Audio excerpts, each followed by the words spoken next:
This has been technology making our life better today, so thank you all for your patience. Can't hear you.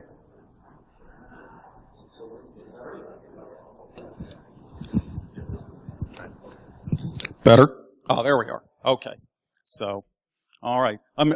There may be another technical hiccup we can have. I can't think of what it would be off the top of my head, but basically the end result is that I'll probably skip a little bit here and there and just talk real fast to make up. So, I'm Chandler Howell. I work for Nexum. We're a network and security resellers and consultants based out of Chicago, covered all over the basically everything east of the Mississippi. And so what I want to do is I want to talk about, IoT. It's getting more and more and more press and coverage and mind share. And so kind of get us some definitions, talk about, kind of why things are currently such a mess, get into some of the implications of this, provide a real simple model for thinking about failure modes that, may cause you to consider some things that aren't fitting into a lot of the conversations that I've been participating in about IoT, run very, very quickly through, all the things that have been at this point well documented to kind of suck at this stuff, and then get into what we can be doing about it to address this, ideally far up the line into the development process, but also as these things start showing up in our worlds and we have to figure out what to do about them. So, starting with the Internet of Things, I like the Gartner definition, and these are smart devices, as we call them. So it's take something that you already had, put an IP on it, put some management on it, put some telemetry on it, and call it IoT. I differentiate this a little bit from the SPIME, which was what Bruce Sterling proposed back, about 10 years ago, the idea of objects that were spatially and temporally aware. And it seems like that's fallen more down into things like, RFIDs that might have some onboard capability to keep up with where they're at and what they're doing. And those are going to be pretty much out of scope for this. First thing we need to know is that, this thing's massive. It's getting massiver. I decided that that should be a word, so it now is. Once again, they're talking 20 billion devices in 2020. That's a heck of a lot. And, and where it's mostly seems to be hitting right now is residential. So this was Praetorian down in Austin, got a drone, built an IoT sniffer, started flying it around, and what they discovered was that it's like 80% residential, which is, of course, a polite way of saying will never be patched or maintained. So where this gets us is that we've now got all these devices out there, and security is not a concern. So what everybody is worried about is, how do I keep my unit cost down? And so they're doing things like using little 8-bit processors that can't do any sort of meaningful crypto because it costs $5 to put one of those on a board, whereas it costs $25 to put something on a board that's going to actually do meaningful crypto. They're trying to get to market because right now it's a land grab for market share, for mind share. And, it doesn't matter if you've got a better product if someone else has already shipped it and they're now the de facto leader because, they'll maybe roll this stuff in version 2.0. Meanwhile, you're out of business. And once again, where they're committing engineering resources is around features and functionality. And in a lot of these cases, security is actually viewed as a detriment because it's going to make things like integration more difficult. So, what we've got is cost, time to market, features, functionality. What we don't have as a result is security, maintainability, or any consideration whatsoever about the longevity of these devices. And this is where stuff starts to get really interesting because these life cycles are totally mismatched. I mean, most people were replacing their phones every 12 to 18 months. PCs, 3 to maybe 5 years. Network gear is 6 to 8 tops. But you go out and you buy a new refrigerator, your new smart refrigerator, every 15 years probably, maybe longer if the thing doesn't break. Water heaters, HVAC, stuff like that in your home. These are all, 12 to 13-year devices. You get out into the industrial world, this stuff is literally designed to outlive you. Things like locomotives, big diesel engines, things like that, they have a planned service life of 50 years or more. You go, I take Metro, the commuter rail to work, and I look at the train cars, it's got a manufactured plate. They got stuff from the 60s. It's still out there rolling today. And the only things that they replace on those are the parts that break and just absolutely have to be refreshed. So then it gets worse because we come back to IT. And IT is not able to handle the volume of these devices. We've got, I mean, basically this is what's going to drive us all to IP6 eventually. You know, someone last night said to me as we were talking about this, you know, everything will just live behind a NAT. And it's like, that's great, but that kind of creates as many problems as it solves for lots of reasons. You got to keep up with these things. So you got to find out when they're coming into your environment. And that's easy-ish in your house when, you know, you're simultaneously the IT person, the procurement person, and everything else. But you go out into the business, and how do you know what devices the facilities guys are putting in to better manage their buildings? You know, if you're in some sort of like LEED Gold building, there's all kinds of IP-enabled stuff in there that you're probably not aware of, and they may not even appreciate how connected it is. You're logging and monitoring. So some of these things create massive amounts of telemetry. Are you licensed for this stuff into, you know, your log management solution? You know, Splunk is great, but it's not cheap, and it's, you know, it's by the meg, or by the gig, or by the terabyte. Can you handle this stuff from an incident response perspective? As you think about, you know, detection. And so now we get into something like, okay, what did we find? We've got an issue with a light bulb. Which one? So go out and figure out which light bulb it is. Hope it's not obvious because they're, you know, all blinking different colors. Compliance becomes another big one. As these devices are generating data, are they producing information that could be used in violation of your privacy policies? Is that considered a feature or a detriment of that device? Do you need to retain this data? If you're getting telemetry off of systems that exist in a plant somewhere, say, or systems coming off of, you know, your trucks out rolling in the field, what do you need to do with those? You know, can your standards handle this stuff, period? You know, do you have standards in place for things like Zigbee? You know, insurance is, that's another fun one where this stuff is really starting to collide because what you'll find is, Chris talked this morning about get a cyber insurance policy. Now try and get them to pay off on an incident. So, you know, they will come with all sorts of reasons. It's like I'm from Texas, and down in Houston, everybody used to have hurricane policies for hurricanes. Well, then after Rita, they figured out that they could disallow everyone's claims by saying that wasn't hurricane damage, that was wind-driven rain damage. So everyone's got to get a wind-driven rain policy. And then they'd say, well, no, that was caused by flooding. Did you have flood insurance? So insurance guys are really, really good at figuring out how to not let themselves be on the hook for this stuff. And the other big place where the physical is starting to really collide with the virtual world is around lawsuits. And what we're now seeing is that lawsuits being certified to proceed for liability on software. Most significantly, I think, was the Toyota class action suit around defective software for their accelerators. So that's going to take a few years to play out. But I think the ultimate result of that may be that at least some set of software is now going to be covered by liability requirements. So then, how do these things fail? And I was thinking about this and from a kind of a little bit of very, very lightweight threat modeling. And I said they can basically fail in one of three ways at that first level. They can get broken. So someone breaks in, they hack your toaster, and they nuke it. Maybe they use it to burn your house down. They can be leveraged. So this is where we get into things like the botnet of refrigerators and coffee makers. They can be used as a beachhead because they might be very difficult to find. If they're spewing telemetry out to a cloud somewhere, then it may be very difficult to recognize that they're doing something interesting and malicious. And most significantly, they can get exploited.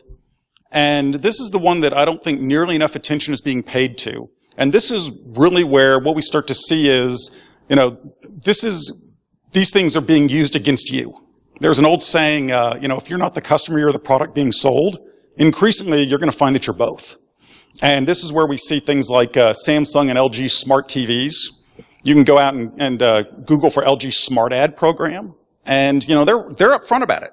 If you buy their smart TV and you use the smart features on it, they're going to collect information and use it to sell targeted advertising towards you. So, you know, and expect this is the new normal. Then we get into our parade of horrors, right? All the stuff that we know fails. There's not a single new or, frankly, particularly interesting thing in here. This is just people doing software and product security badly. A lot of these things, like I said, they skimp on crypto or they just don't use it. They assume that, we're going to use a binary format on the wire, and therefore no one will look at it. A little security by obscurity. Yeah, right. They're not worrying about authentication. They are running these things in a single user mode, so everything leads to a complete compromise of the device. They don't use signed images. In a lot of cases, they actually fail open, and they call that ease of integration. So just the stuff, it kind of drives me nuts because it gets in your environment, and it's going to be there for 5, 10, 15, 20, 50 years, and you're just stuck with it. And of course, it's not it's not the facilities guy's fault that he bought crappy stuff. It's your fault that you weren't able to secure it. So, we can run down the list, right? Consumer goods, fridges, light bulbs. Light bulbs are fun to pick on. I don't know why. But smart watches. I don't know how many people saw some guys figured out a proof of concept for a keylogger on the Apple Watch. So they use the gyro and the 3D detection, sort out where your hand's moving on the keyboard, and then they can infer the rest for what your other hand is doing. Medical devices. These things scare the hell out of me. I used to work in the medical device industry, and they weren't just happy if it worked at all. They were thrilled if it worked at all. So it's and they don't seem to be doing any better at it now that they're putting Wi-Fi connections on and IP addresses. Cars, everybody's seen all this. Infrastructure. This one bothers me a lot because these things are, once again, big, long life cycle. Smart electric meter. Found out I'm getting a smart electric meter this week. So I was like, great. There was a village, suburb out on the edge of Chicago. They put in smart water meters. Well, they didn't work for crap. They had a problem called spinning, which basically meant that they would spin up, registering a rate, and then they would never dial back down as the water consumption fell off, massively overcharging them for their bills. Turns out that this was a design defect in the smart meter. So they took it back to the company that made them. And you know what that company did? They just spun that division off into a separate business and bankrupted it. So now the village is on the hook for $2 million to replace their defective meters. Once again, these are the sorts of strategies I think we will see as the marketplace starts to mature and shake out, is that these guys, they don't care about us. Behavior like that makes it very, very clear. Traffic lights, bad. Industrial control systems. This was actually where I first encountered what we now think of as IoT, was trying to secure factories that were getting crushed by worms and viruses back 10 years or so ago.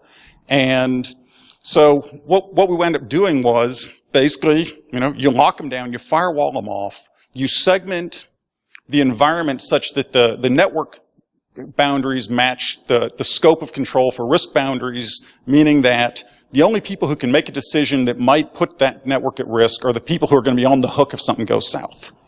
And what we discovered was that when we first just blocked it all off, we still had problems. They'd bring laptops into the factory, they'd plug them in, those would infect things. Why? Because there were 50 lines in this plant, and anyone could approve it.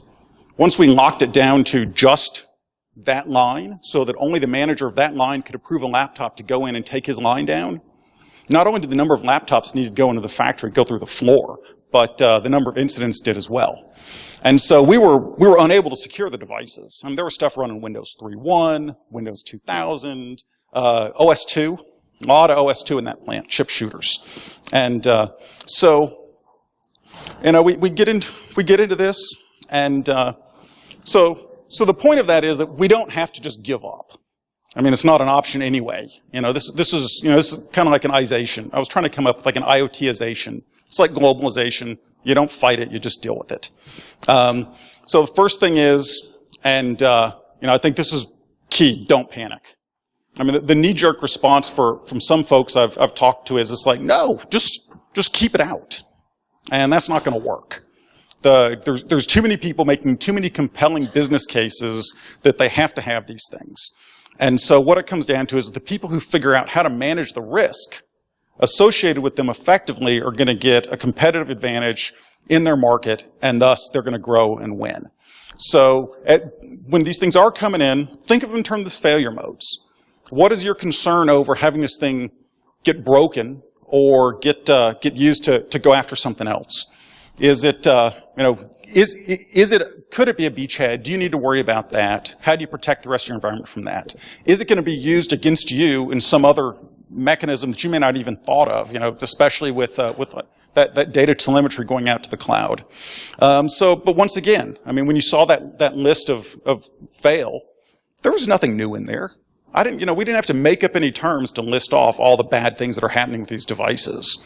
But you do need to realize is that we will see novel attacks around them. We'll see people coming up with new and different ways to get up to no good that we have not seen before, especially as we look at that intersection of physical and virtual. So once again, assess the risk, align the trust and risk boundaries. So this is where we get into things like segmentation, possibly even micro-segmentation in some scenarios. And this is going to be a lot of work, especially if you don't have good mechanisms for figuring out what's on your network. Because, one of the things is this stuff's going to just start showing up. It's going to be coming in through the back door. You're not going to know about it. You need to be architecting for these things to be insecure. Because, today's latest and greatest is tomorrow's old, outdated, insecure piece of crap. As these markets start to mature, we're starting to see standards come out and be adopted. Insist on those standards. This is going to keep you away from, probably questionable to sketchy bridge code and integration. This is going to simplify things in terms of figuring out what the heck is going on. And then along with this is that, figure out how, or I say don't forget how to operate without these things in a lot of cases. Work if you have it with your disaster recovery or business continuity teams. This is kind of their full-time job to think about it. And so, they'll care too, which is the other nice piece of it, is that, they want to know this stuff just as much as you do, although maybe not for the exact same set of reasons.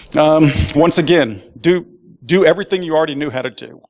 And don't act like these things are special, delicate snowflakes. They're not magic. They may seem kind of magical and tend to be very tiny, but, in general, everything you do for traditional IT, traditional network devices, you're going to do for these as well. And then you're also going to, as we start to see standards bodies emerge, working groups emerge, support those. If you are working with vendors, encourage them to work with these groups and comply with what's coming out. Hold this line. Make sure that the cost of everything that we're having to do as security people gets accounted for in these things. Because a lot of times, if you sit down, it's like Cisco is pushing smart lighting driven off of PoE ports. Why? Because they're looking for any reason to sell switch ports. But what they never mention in any of this is the fact that there's still IT that goes with it. And there is a cost per switch port. And just because it's not, a Windows or Mac or a Linux machine doesn't mean that it's magically free to have that thing out running on your network. And that is it. Thank you for your patience, and thank you for your time.